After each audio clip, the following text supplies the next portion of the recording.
It's official. Elon Musk buys Twitter.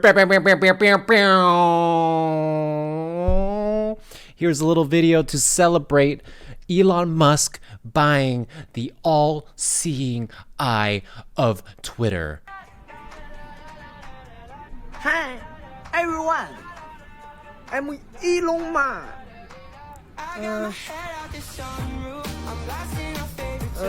Thank you, Tesla. I love you, Elon Musk.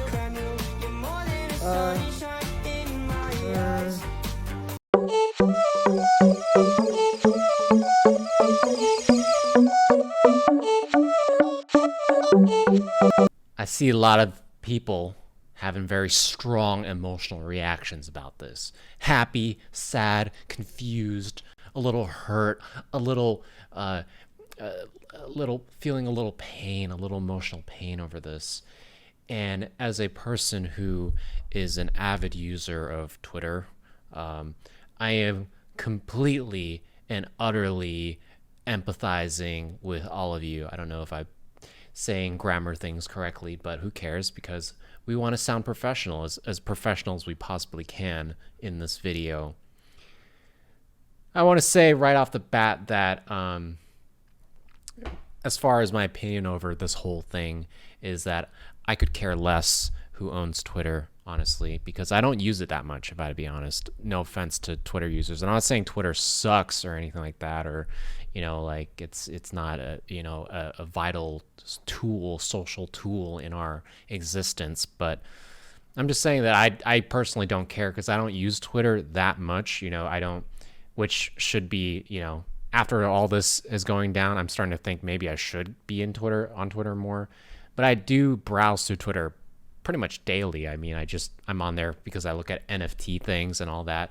But let's take a look at what's going on right now with Elon Musk and this whole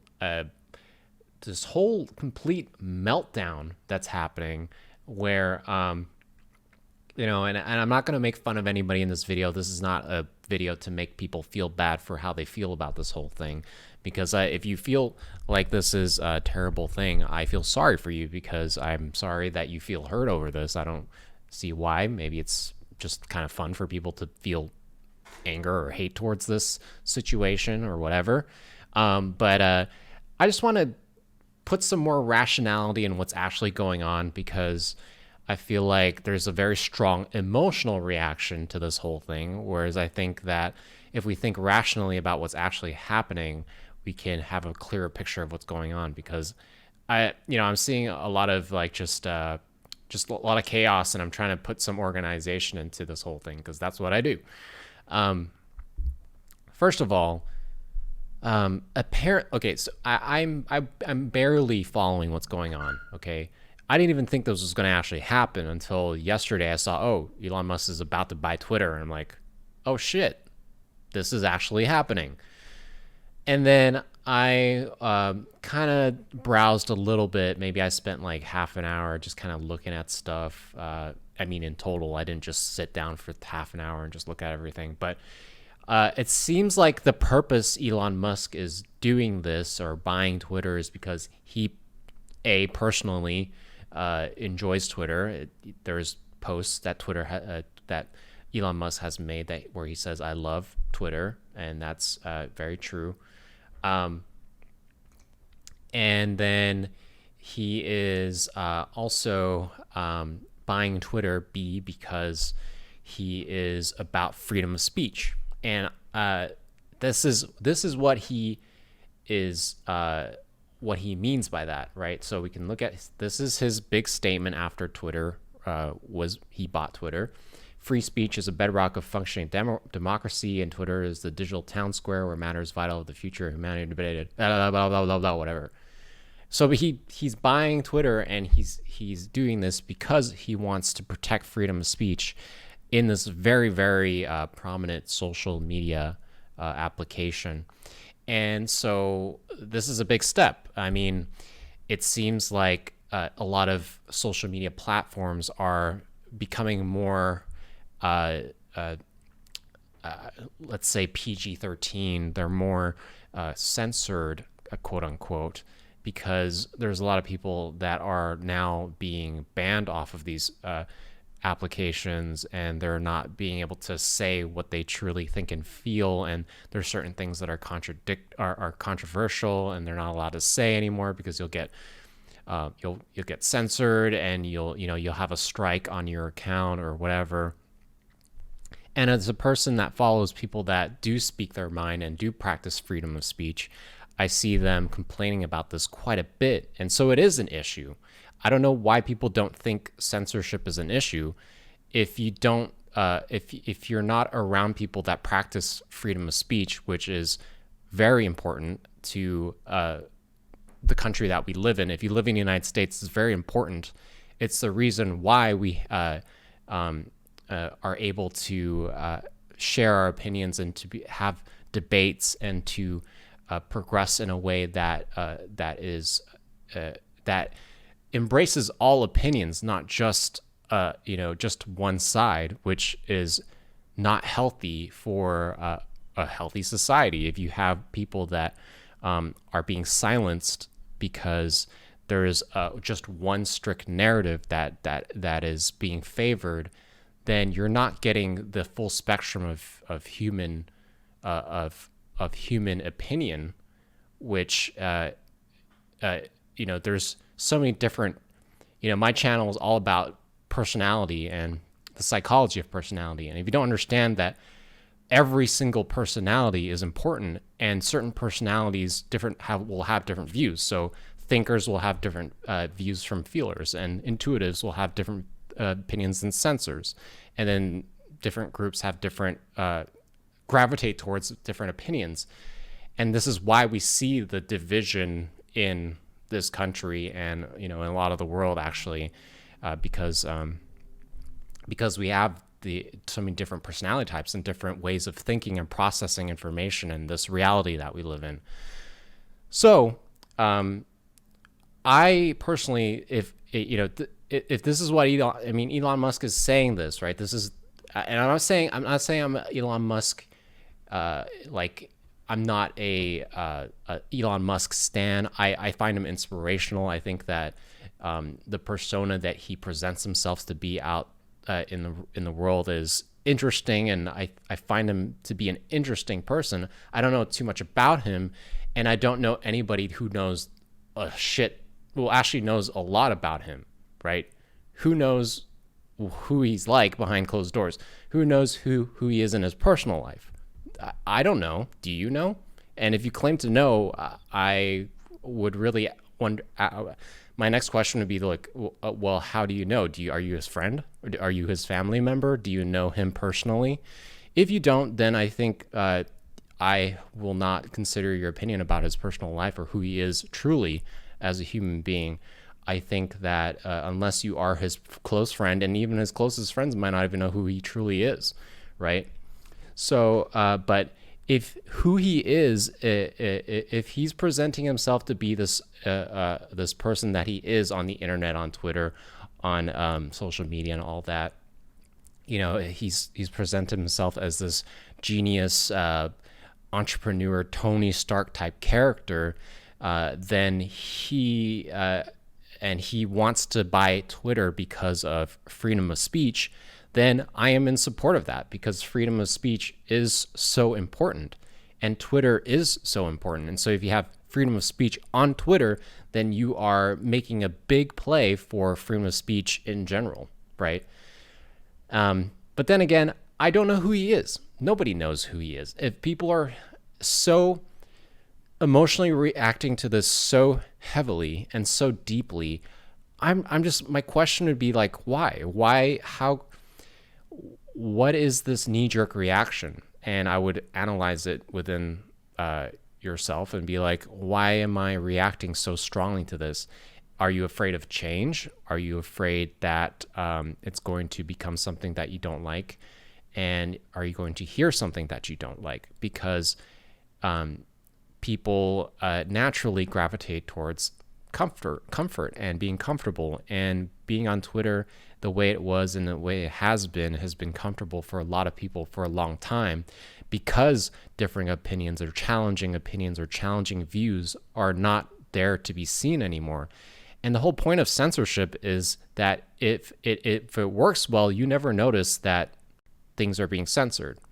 So if something is, because like when someone gets censored or someone gets banned, it almost just seems like they have never existed on the platform. So most people don't really pay close attention. Only people that follow these accounts, for specific accounts that have been censored or banned, then you will notice it. But most regular people don't pay enough attention to even care or even realize that people are being silenced and cut off this platform. So again, if this is what it's all about, and solely all about free speech, as Elon says, and he says free speech meaning which matches the law, right? This is what, if the law is what freedom of speech based off of what the law is, not what he considers free speech, right? This is what he's saying. I'm against censorship that goes far beyond the law. He's not going to create free. He's not going to make free speech in a way that he wants it to be or he likes it to be. This is what he's saying. This is not what I'm saying, right? This is what he's saying, and I really would encourage people to look at what he's actually saying, right? And then if you really look at what he's saying, then, and if you believe, and that's up to you, that this is what he really wants for Twitter and for ultimately the world, right? Because Twitter is a world influencer. And if that's what he truly is fighting for, then that is a great thing.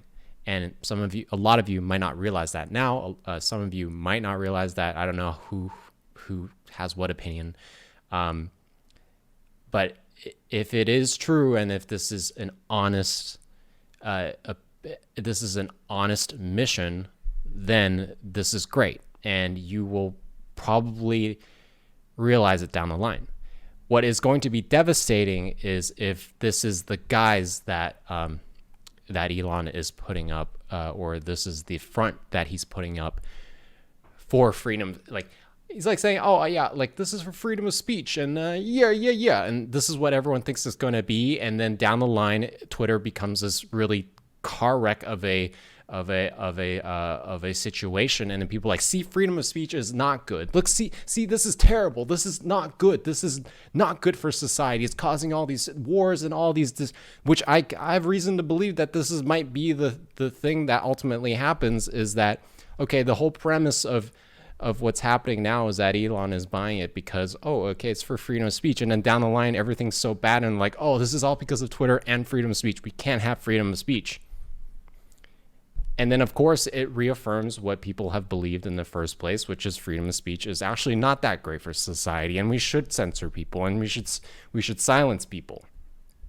And that is the worst thing, because if you don't have freedom of speech, you are also stifling this freedom of expression, freedom of your opinion, to be able to express yourself as this is so important to me because I love art. Art is like one of, the things that I really believe in life, and that I truly feel called to in life. And without freedom of speech, you can't be you can be an artist, but art is not, it's not art. Art is just pure expression. I believe art should be pure expression. It should be pure freedom. Art is not very different from freedom of speech. If I had to really say, like, I think art is freedom of speech. And I think with the way things have been, the freedom and free, and saying free has been associated so much with the extreme right and the Republican, and it's just so it's become tainted by this image of like of people waving flags with the Trump and, you know, the trucks and whatnot. Again, I'm not criticizing that culture. I'm saying, you know, like, I don't care what you do with your free time or your money, whatever. But it just, it's a scary thing for a lot of people, I think. You know, that's what it really boils down to. People don't know what's going to happen. And a lot of people do not like change. And a lot of people do not like discomfort of change. So I think that's really what's going on, is that a lot of people are scared. A lot of people are kind of afraid of what's going to happen next. And I would just say, don't put so much weight onto it. It doesn't really matter that much. Look, there's people in China right now that are not, I mean, they're not starving, but they're being rationed food. Shanghai, Beijing, these top 2 cities in China, the richest one, arguably almost the richest country in the world, are now bartering for food. So, and anything that happens in China, you know, trickles down to the rest of the world. So maybe you should be paying attention to that more. Maybe you should be paying attention to how our food is being slowly being cut away. And that although it seems like, oh, well, the grocery stores are still well stocked, but people in China, in the richest cities in the richest country in the world, oh, they're struggling with their food. We should be okay. We will be fine. I mean, yeah, but maybe not. So I always say, prepare for the worst, hope for the best and prepare for the worst. Doesn't hurt to have some extra supplies. It doesn't hurt to have some extra food just around the house. I mean, what could it hurt? If you eat rice regularly, just keep a bag or two in your pantry.